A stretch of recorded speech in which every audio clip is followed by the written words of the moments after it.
Bonjour et bienvenue dans cette vidéo sur les installations photovoltaïques autonomes.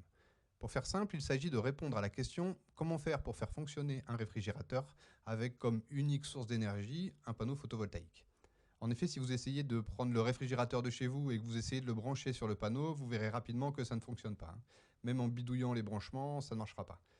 Comme vous le voyez sur cette chaîne complète, il va falloir intercaler plusieurs éléments entre les deux. Et l'objectif ici est de présenter chaque élément, le rôle de chacun dans cette chaîne, et d'expliquer comment s'en servir. Tout d'abord, il faut un panneau photovoltaïque.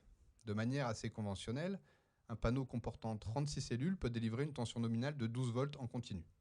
Il n'est pas question à cette étape d'obtenir une tension alternative, bien sûr. Ce sont les photons du rayonnement solaire qui apportent l'énergie nécessaire pour créer des paires électrons-trous au sein d'une jonction PN dans des semi-conducteurs. Je ne vais pas expliquer ici dans le détail l'effet photovoltaïque qui permet la conversion d'énergie de rayonnement vers de l'énergie électrique. Si ce sujet vous intéresse, je vous renvoie vers la vidéo de la chaîne Saga Science du CNRS. Vous trouverez le lien dans la vidéo. Revenons sur le panneau capable de délivrer une tension de 12 volts. Naturellement, si vous voulez une installation en 24 volts, il suffira de disposer de 2 panneaux que vous brancherez en série. Vous pouvez aussi utiliser 2 panneaux et rester sur une installation en 12 volts. Il faudra alors brancher les 2 panneaux en parallèle. Le courant sera ainsi 2 fois plus important. Mais la puissance sera la même que dans la configuration précédente. Prenons l'exemple d'un montage en série. Toute la chaîne devra donc être adaptée à une tension de 24 volts.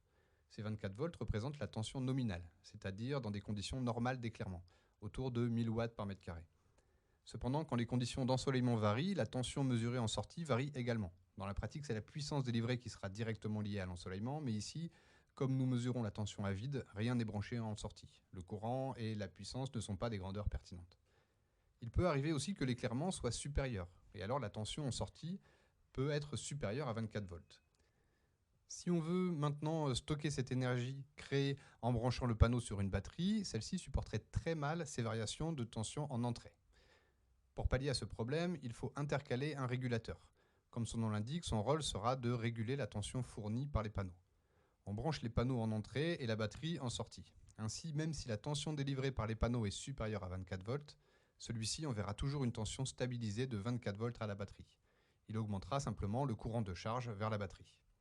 Bien souvent, les régulateurs possèdent une sortie stabilisée en 12 et 24 volts, continue, qui pourra être utilisée directement sur des appareils nomades adaptés à ces tensions, comme on peut en trouver sur les appareils de camping par exemple. Sur la batterie, on trouve également des informations. La première de ces informations est la tension de fonctionnement. Si vous avez configuré votre installation de panneau de telle manière qu'elle délivre du 12 volts, alors il faudra prendre une batterie avec une tension nominale de 12 volts bien entendu.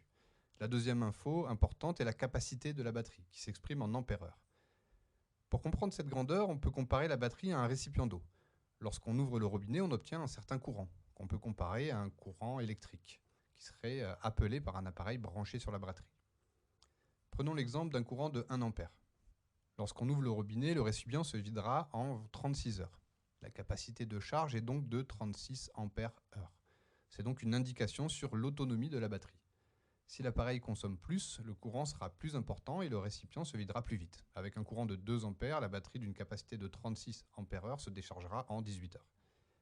La tension mesurée aux bornes d'une batterie est une tension continue, légèrement supérieure à sa tension nominale lorsque la batterie est chargée. On ne peut donc toujours pas brancher le réfrigérateur dessus car celui-ci a besoin d'une tension alternative de tension efficace 230 volts. Il faut donc passer par l'intermédiaire d'un onduleur, aussi appelé convertisseur. Celui-ci va convertir la tension d'entrée continue en tension alternative utilisable par l'appareil. Dans les faits, il existe différentes catégories d'onduleurs. Les meilleurs, donc les plus chers, fourniront une belle tension sinusoïdale, mais pour beaucoup d'appareils comme un réfrigérateur, une tension crénelée comme celle-ci est suffisante. Et bien voilà, la chaîne est maintenant terminée. Vous pouvez brancher votre réfrigérateur sur le convertisseur et l'utiliser comme à la maison. Merci d'avoir regardé cette vidéo et à bientôt.